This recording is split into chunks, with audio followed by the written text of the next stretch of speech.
حضور انور صلی اللہ تعالی علیہ وسلم کی دعا سے ایک شخص 70 سال کے، اور جب وہ 70 سال کے تو حضور کی دعا سے وہ 70 سال کے ہوئے اور ان کا کوئی بال سفید نہیں ہوا، چہرے پر جھریاں نہیں پڑیں، چہرے پر ہی نہیں بلکہ پورے بدن پر کوئی جھری نظر نہیں آتی تھی۔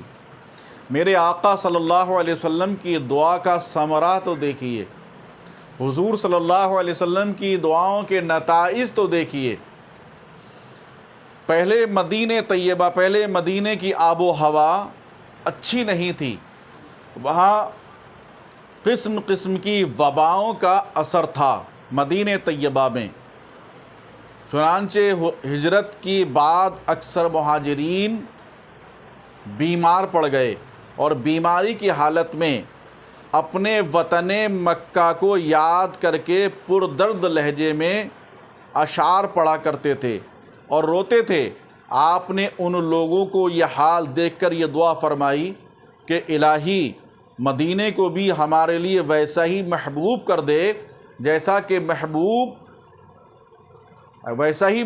کر دے کہ جیسا کہ تو نے مکے کو ہمارے لیے محبوب کیا ہے، بلکہ اس سے بھی زیادہ محبوب بنا دے۔ یہ کون دعا کر رہا ہے؟ حضور صلی اللہ علیہ وسلم۔ الہی ہمارے لیے ساعہ اور مد میں برکت دے اور مدینے کو ہمارے لیے صحت بخش بنا دے، اور یہاں کے بخار کو حجفہ میں منتقل کر دے۔ آپ کی دعا حرف بحرف مقبول ہو جاتی ہے، اور مہاجرین کو شہر مدینہ سے ایسی الفت اور والہانہ محبت ہو گئی کہ وہیں حضرت ابو بکر و حضرت بلال رضی اللہ تعالی عنہما، جو چند روز پہلے مدینے کی بیماریوں سے گھبرا اٹھے تھے اور اپنے وطن مکہ کی یاد میں خون رلانے والے اشعار گایا کرتے تھے، اب مدینے کے ایسے عاشق بن گئے کہ پھر کبھی بھول کر بھی مکے کی سکونت کا نام نہیں لیا۔ اور حضور صلی اللہ علیہ وسلم کو اللہ تعالیٰ نے خواب میں یہ دکھلا دیا کہ مدینہ طیبہ کی وبائیں مدینے سے دفع ہو گئیں، سبحان اللہ، اور مدینے کی آب و ہوا صحت بخش ہو گئی۔ پہلے مدینے میں اتنی بیماریاں تھیں، اتنی پریشانیاں تھیں، اور جب حضور میرے آقا صلی اللہ علیہ وسلم نے دعا فرمائی تو ساری بیماریاں مدینے سے ختم ہو گئیں، سب نکل گئیں، اور وہاں کی آب و ہوا صحت بخش ہو گئی۔ حضرت ابو قتادہ رضی اللہ تعالیٰ عنہ، صحابی رسول رضی اللہ عنہ کے حق میں حضور صلی اللہ علیہ وسلم نے یہ دعا فرما دی کہ افلح وجہک اللہم بارک لہ فی شعرہ و بشرہ، یعنی فلاح والا ہو جائے، یعنی فلاح والا ہو جائے تیرا چہرہ، یا اللہ اس کے بال اور اس کی کھال میں برکت عطا فرما دے۔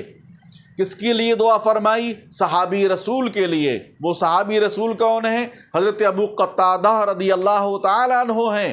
حضرت ابو قتادہ رضی اللہ تعالیٰ عنہ نے 70 برس کی عمر پا کر وفات پائی۔ کتنی؟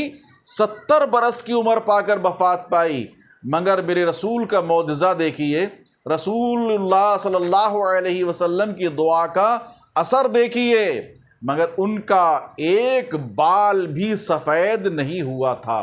کس کا؟ صحابی رسول کا۔ کس کی وجہ سے؟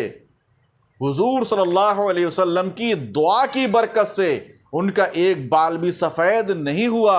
عمر کتنی ہوئی؟ 70 سال کی ہوئی تھی، نہ بدن میں جھریاں پڑی تھیں، چہرے پر جوانی کے ایسی رونق تھی چہرے پر کہ گویا ابھی 15 برس کے جوان ہیں۔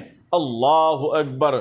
یہ حدیث پاک دلائل النبوت و بہقی کے اندر بھی موجود ہے کہ حضرت قتادہ رضی اللہ تعالیٰ عنہ 70 برس کے ہوئے لیکن ان کا کوئی بال سفید نہیں ہوا، اور بالکل ان کے چہرے پر کوئی جھریاں، بدن پر کوئی جھریاں نہیں پڑیں، بلکہ ایسا لگتا تھا جیسے کہ 15 سال کے ہیں۔ یہ کس کی برکت سے؟